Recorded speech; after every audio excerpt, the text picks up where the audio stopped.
हदीस के अंदर वाकया लिखा है, आकाए दो जहां के सामने एक शख्स आता है, आके कलमा पढ़ता है, नमाजें पढ़ता है, आपका सहाबी बन जाता है, शान मिल जाती है, मर्तबा मिल जाता है, मुकाम मिल जाता है। क्यों मिलता है? कि कलमा पढ़ के दीदार मुस्तफा करता है। हजूर की बारगाह अक़दस में बैठा है,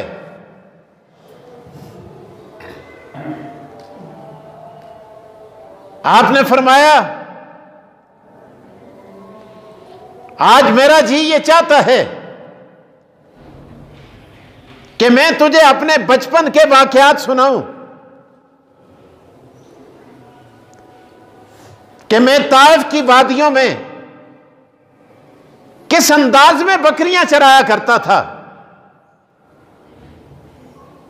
और इन पहाड़ों में मैं बकरियों के पीछे जाया करता था। जरा तू भी मुझे सुना अपने हालात व वाकयात। हजूर की दो चार बातें सुनने के बाद आपने यूं देखा, वो सहाबी रसूल आंसुओं की बरसात, जारो कितार, दाढ़े मार मार के रो रहा है। आपने फरमाया क्यों रोता है?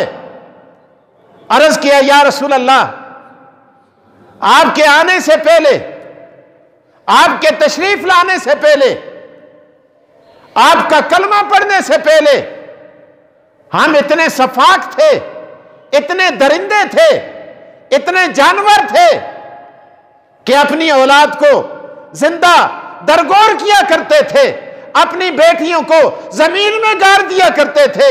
मुझे भी अपने घर का एक वाकया याद आता है, मेरे दिल पे चोट लगती है, जो मुझे रोने और दाढ़े मारने पे मजबूर करता है।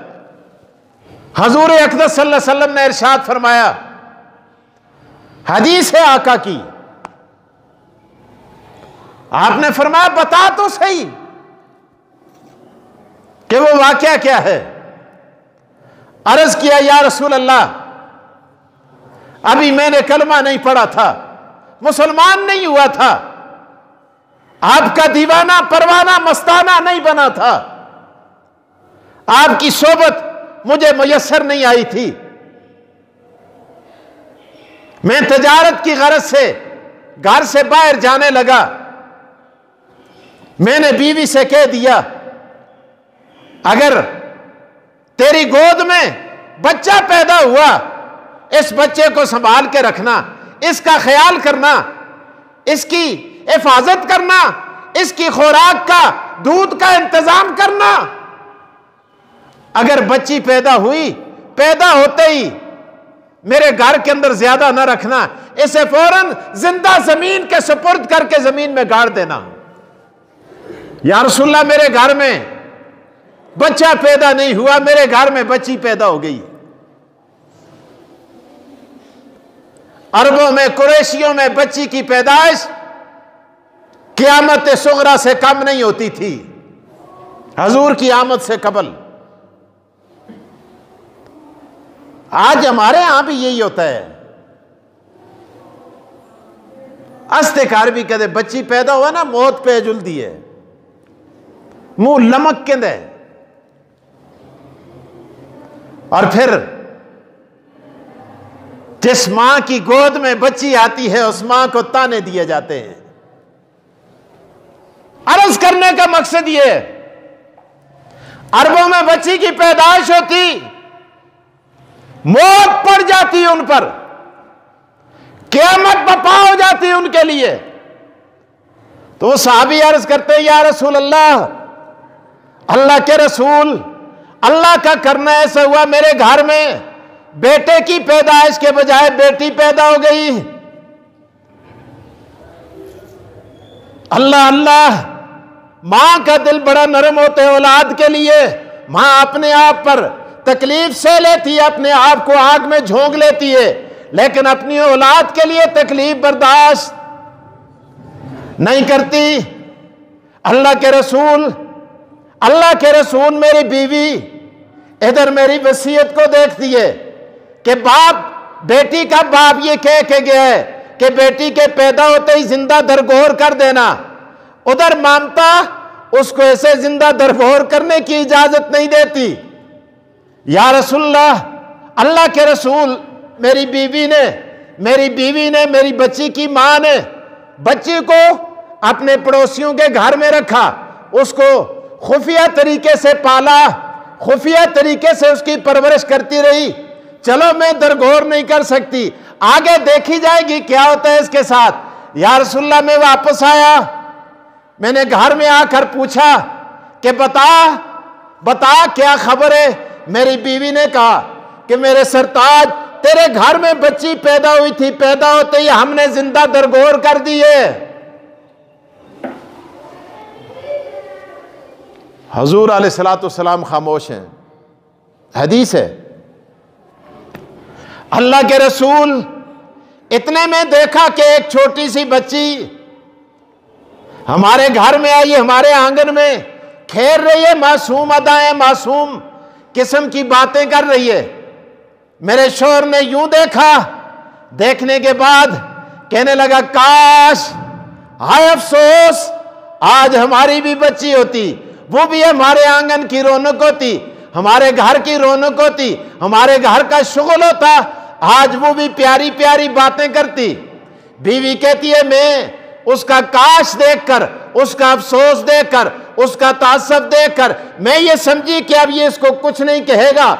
मैंने कह दिया, ओ मेरे सरताज, तुझे मुबारक हो, ये बच्ची तेरी है। अल्लाह के रसूल, तेरी है ये बच्ची, तेरी है। ये बात सुनकर मुझ पर ये बात बिजली बनकर गिर पड़ी, जिस तरह आसमान से एक चड़क आके पड़ जाती है, बिजली पड़ जाती है इंसान पर। मुझे करंट लगा, जहालत के खून ने जोश मारा। अल्लाह के रसूल, मैं आपसे वाबस्ता नहीं हुआ था, आपका कलमा मैंने नहीं पढ़ा था, आपकी सोबत मुझे मुयस्सर नहीं आई थी।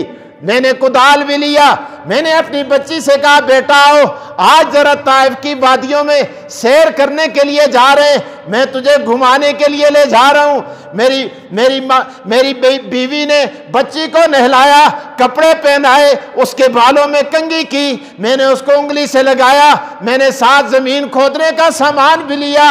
मैं ताइफ की वादियों में जाके पहुंच गया, मैं जमीन खोद रहा हूं, मेरे कपड़े गर्द आलूद होते हैं। मेरी मासूम बच्ची अपने मासूम हाथों से मेरे कपड़ों को साफ कर रही है, कभी मेरा पसीना पूंछती है, कभी कहती है, अब्बा जान ये क्या हुआ, धूप में आप क्या कर रहे हैं, गड़ा किस लिए खोद रहे हैं, आप पसीने में शराबूर हो गए, आप थक गए हैं। मैंने गड़ा खोदने के बाद अपनी मासूम बच्ची को अल्लाह के रसूल गड़े में लेटाकर ऊपर मिट्टी डालनी शुरू कर दी। मेरी बच्ची आवाजें देकर कहने लगी, अब्बा जान मैं आपसे खजूरें नहीं मांगती, मैं आपसे मिठाई नहीं मांगती, मैं आपसे रोटी नहीं मांगती, मैं आपसे कपड़े नहीं मांगती, और मेरे अब्बा मैं आपसे जीने का हक मांगती हूं, मुझे जीने का हक दे दीजिए। या रसूलल्लाह, मैं इतना जाहिल था, इतना गंवार था, इतना दरिंदा था, आपका कलमा पढ़ने से पहले मैं अपनी बेटी को चीखते चिल्लाते छोड़ के उसके ऊपर सिले रखकर मिट्टी डाल के मैं वापस आ गया। अल्लाह के रसूल, अब भी मैं उस वादी में जाता हूं, उन पहाड़ों से गुजरता हूं, वहां से मुझे अब्बू अब्बू की आवाजें आती है। आका दो जहां ने जब ये बात सुनी, आपने फरमाया, ठीक है, कलमा पढ़ने के बाद तेरा ये गुनाह रब ने माफ कर दिया है, लेकिन तुझे देख के मुझ मोहम्मद के दिल पे भी चोट लगती है, मेरी आंखों से ओझल हो जा।